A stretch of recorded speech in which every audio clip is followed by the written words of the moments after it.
Protektahan ang sarili mula sa dengue. Maging handa at iwasan ang kagat na may dalang dengue.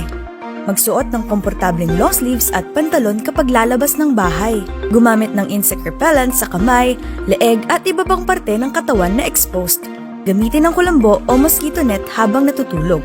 Siguraduhing nakasabit at nakaipit ng mabuti ito para hindi pasukan ng lamok. Manatiling safe and ligtas sa banta ng dengue dahil bawat buhay mahalaga. Todo que Health Tips. Maaari mo bang magka-dengue ang iyong mahal sa buhay? Ang dengue ay nakamamatay sa isang kagat ng lamok. Ang may dengue ay lalagnatin. Makakaramdam na matinding pananakit ng katawan, panghihina at maaaring ikamatay. Tiyaking walang kitikiti sa tahanan at kapaligiran. Pagtulungan nating puksain ang dengue. Todo kaalaman sa kalusugan. Okay ka.